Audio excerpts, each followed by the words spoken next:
ಎಲ್ಲರೂ ಹೇಗಿದ್ದೀರಾ? ಚೆನ್ನಾಗಿದ್ದೀರಾ ಅಂತ ಭಾವಿಸ್ತಾನೆ. ಇವತ್ತಿನ ಈ ಬ್ಲಾಗಿಗೆ ನಿಮಗೆಲ್ಲರಿಗೂ ಸ್ವಾಗತ.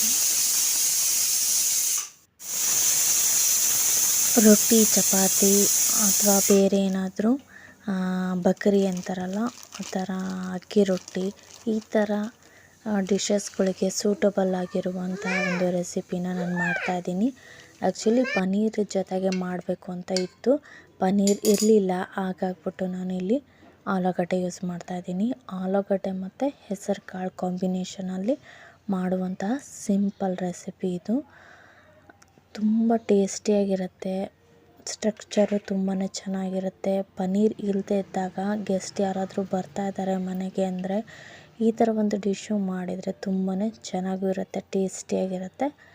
ಹಾಗೆ ಪನ್ನೀರ್ ಇಲ್ಲ ಅಂತ ಒಂದು ಬೇಜಾರು ಇರಲ್ಲ, ಅಷ್ಟು ಟೇಸ್ಟಿಯಾಗಿರುತ್ತೆ. ಟ್ರೈ ಮಾಡಿ ನೋಡಿ.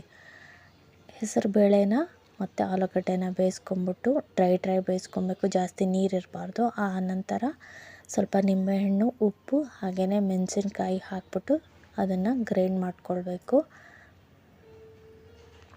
ನಿಮಗಿಲ್ಲಿ ಖಾರ ಮೆಣಸು ಬೇಡ ಅಂತಂದರೆ ಒಣಮೆಣಸು ಕೂಡ ಹಾಕ್ಕೋಬೋದು. ನಾನಿಲ್ಲಿ ಹಸಿ ಖಾರನೇ ಇರಲಿ ಅಂತೇಳ್ಬಿಟ್ಟು ಹಸಿ ಮೆಣಸಿನ್ಕಾಯನ್ನೇ ಹಾಕಿದ್ದೀನಿ. ಹಾಗೆ ನೋಡಿ, ಚೆನ್ನಾಗಿ ರುಬ್ಕೊಂಡ್ರೆ ಈ ಥರ ಆಗುತ್ತೆ. ನೀರನ್ನು ಮಾತ್ರ ಎತ್ತಿಟ್ಕೊಳ್ಳಿ, ಆಮೇಲೆ ಬೇಕಾಗುತ್ತೆ ಅದು ಬೇಕಾಗುತ್ತೆ. ಹಾಗಾಗಿ ಅದನ್ನು ಎತ್ತಿಟ್ಕೊಳ್ಳಿ. ಹಾಗೆ ಒಂದು ಸ್ವಲ್ಪ ನನ್ನ ಹತ್ರ ಹಿಟ್ಟಿತ್ತಲ್ಲ, ಅದರಲ್ಲಿ ಅರ್ಧ ಭಾಗ ತೆಕ್ಕೊಂಡಿದ್ದೀನಿ. ಇನ್ನು ಅರ್ಧ ಭಾಗನ ನಾನು ಈ ಥರ ಸ್ಟೀಮಲ್ಲಿ ಬೇಯಿಸ್ಕೊಳ್ತಾ ಇದ್ದೀನಿ. ಸ್ಟೀಮಲ್ಲಿ ಈ ಥರ ಬೇಯಿಸ್ಕೊಳ್ತಾ ಇದ್ದೀನಿ, ಯಾಕಂದರೆ ಸ್ವಲ್ಪ ಇರೋದಕ್ಕೆ ನಾನು ಇದೇ ಥರನೇ ಬೇಯಿಸ್ಕೊಂಡಿದ್ದು. ಇನ್ನು ಸ್ವಲ್ಪ ಭಾಗನ ನಾನು ತೆಗೆದು ಎತ್ತಿಟ್ಕೊತೀನಿ. ಅದು ಗ್ರೇವಿಗೆ ಹಾಕೋಕ್ಕಾಗತ್ತೆ ಅಂತ ಸೈಡಿಗೆ ಎತ್ತಿಟ್ಕೊಳ್ತಾ ಇದ್ದೀನಿ. ಈ ಸ್ಟೀಮ್ ಆದ ನಂತರ ಸ್ವಲ್ಪ ಪ್ಲೇಟನ್ನು ತೆಗೆದಿಟ್ಕೊಂಡ್ರೆ ಅದು ಗಾಳಿ ಆಡಲಿಕ್ಕೆ ಸ್ಟಾರ್ಟ್ ಆಗುತ್ತೆ. ಆವಾಗ ತಣ್ಣಗಾದ್ಮೇಲೆ ಗಟ್ಟಿ ಆಗುತ್ತೆ. ಅದೇ ಟೈಮ್ನಲ್ಲಿ ನಾವು ಒಗ್ಗರಣೆನ ಹಾಕ್ಕೊಂಬಿಡೋಣ. ಒಂದು ಬಾಣಲಿಗೆ ಸಾಸಿವೆ, ಜೀರಿಗೆ, ಈರುಳ್ಳಿ, ಇಷ್ಟ ಇದ್ದರೆ ಈರುಳ್ಳಿ ಹಾಕ್ಕೊಳ್ಬೋದು. ಇದಕ್ಕೆ ಈರುಳ್ಳಿ ತುಂಬ ಸೂಟ್ ಆಗುತ್ತೆ. ಹಾಗೆ ಹಾಗೆಯೇ ಟೊಮೆಟೊ ಚಟ್ನಿ ಇರುತ್ತಲ್ಲ, ಟೊಮೆಟೊ ಚಟ್ನಿ ಮಾಡ್ಕೊಂಡಿದ್ದೆ ನಾನು. ಆ ವಿಡಿಯೋ ಹಾಕಿಲ್ಲ, ನಾನು ವಿಡಿಯೋ ರೆಕಾರ್ಡ್ ಮಾಡೋದು ಮರ್ತೋಯ್ತು. ಸಿಂಪಲ್ ಏನಿಲ್ಲ, ಟೊಮೆಟೊನ ಬೇಯಿಸ್ಕೊಂಬಿಟ್ಟು ಅದ್ರ ಚಟ್ನಿ ಇರುತ್ತಲ್ಲ, ಟೊಮೆಟೊ, ಪುಟಾಣಿ, ಒಣಮೆಣಸು, ನೆಂದಿರೋವಂಥದ್ದು ಒಣಮೆಣಸು, ಬೇಕಂದರೆ ಶುಂಠಿ ಬೆಳ್ಳುಳ್ಳಿ ಹಾಕ್ಕೊಳ್ಳಿ. ನಾನೇನು ಹಾಕಿಲ್ಲ, ಶುಂಠಿ ಒಂದೇ ಹಾಕಿರೋದು. ಇಷ್ಟು ಹಾಕೊಂಬಿಟ್ಟು ರುಬ್ಕೊಂಡು ಹಾಕಿದರೆ ಆಯಿತು.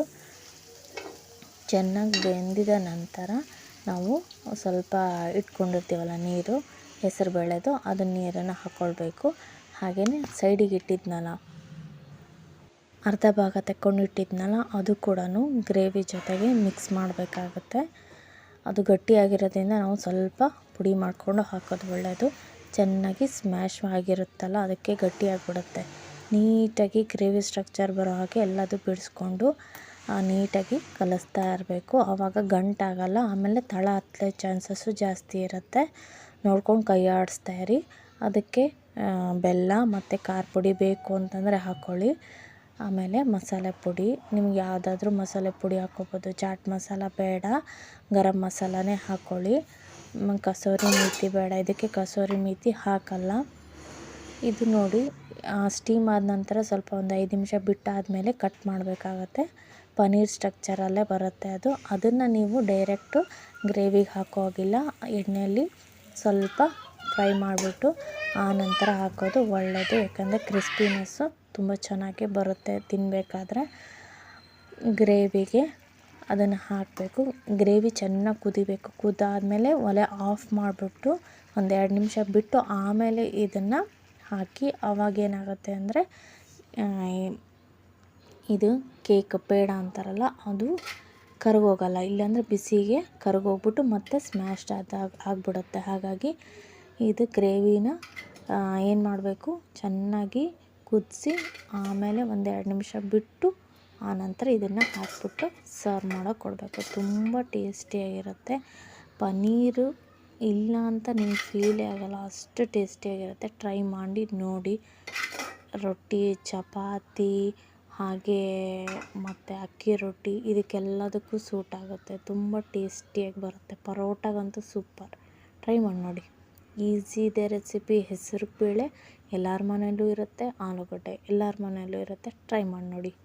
ಹಾಗೆಯೇ ನಾನು ದೀಪ ಟ್ರೈ ಮಾಡೋಣ ಪೇಪರಿಂದ ಅಂತ ಹೇಳಿಬಿಟ್ಟು ದೀಪ ಟ್ರೈ ಮಾಡ್ತಾಯಿದ್ದೀನಿ. ತುಂಬ ಈಸಿಯಾಗಿದೆ. ಬಟ್ ಏನಂದರೆ ಒಂದು ಸ್ವಲ್ಪ ಟೆಕ್ನಿಕ್ ಗೊತ್ತಾಗ್ಬಿಟ್ರೆ ತುಂಬ ಈಸಿ. ಅಷ್ಟೇ ಕ್ರಿಯೇಟಿವ್ ಆಗಿ ಯೋಚನೆ ಮಾಡ್ತಾರೆ ಅಲ್ವಾ. ವೀಡಿಯೋಸ್ನ ನೋಡ್ತಾ ಇದ್ದೆ, ಹಾಗಾಗಿ ನಾನು ಮಾಡಬೇಕು ಅಂತ ಅನ್ನಿಸ್ತು. ನಾನು ಮಾಡ್ತಾಯಿದ್ದೀನಿ. ಅದು ಮಾಡಬೇಕಾದ್ರೆ 2-3 ತಪ್ಪುಗಳಾಗಿತ್ತು. ಅದನ್ನು ಸರಿ ಮಾಡಿಕೊಂಡೇ ನಾನು ಮಾಡಿರೋದು. ಒಂದೇ ಸರಿಗೆ ಯಾವುದೂ ಬರಲ್ಲ ಅಲ್ವಾ. ಹಾಗಾಗಿ ನಾವು ಪ್ರಯತ್ನ ಮಾಡ್ತಾ ಇದ್ದಾಗೆ ಬರೋದು. ಹಾಗಾಗಿ ನಾನು ವೀಡಿಯೋಸ್ ನೋಡಿ ಅದನ್ನು ಟ್ರೈ ಮಾಡ್ತಾಯಿದ್ದೀನಿ. ನನಗಂತೂ ತುಂಬಾ ಖುಷಿ ಆಯಿತು. ಅದು ಔಟ್ಪುಟ್ ಬರುತ್ತಲ್ಲ ಅವಾಗ ತುಂಬಾ ಖುಷಿ ಆಗುತ್ತೆ. ಹಾಗಾಗಿ ನಾನು ಟ್ರೈ ಮಾಡಿದೆ ದೀಪ ಮಾಡಲಿಕ್ಕೆ.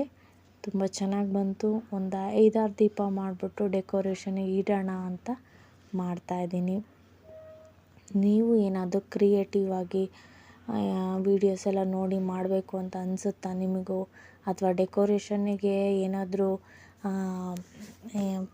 ನಾನು ಎಕ್ಸ್ಪೆಷಲಿ ನಾನು ಬರೀ ಗೆಜ್ಜೆ ವಸ್ತ್ರ ಅದು ಇದು ಅಂತೆಲ್ಲ ಮಾಡ್ತೀನಿ ಡೆಕೋರೇಷನಲ್ಲಿ. ಪೇಪರ್ ವರ್ಕ್ ಕಡಿಮೆ. ಬಟ್ ಇತ್ತೀಚೆಗೆ ಯಾಕೋ ಪೇಪರ್ ವರ್ಕ್ ಡೆಕೋರೇಷನ್ನೇ ತುಂಬ ಬರ್ತಾ ಇರೋದ್ರಿಂದ ಅದನ್ನು ಟ್ರೈ ಮಾಡೋಣ ಅಂತ ಮಾಡ್ತಾಯಿದ್ದೀನಿ. ಔಟ್ಪುಟ್ ಮಾತ್ರ ಚೆನ್ನಾಗಿ ಬಂತು. ತೀರಾ ಏನು ಗಲೀಜು ಆಗಿಲ್ಲ, ನೀಟಾಗಿ ಬಂತು. ತುಂಬ ಇಷ್ಟ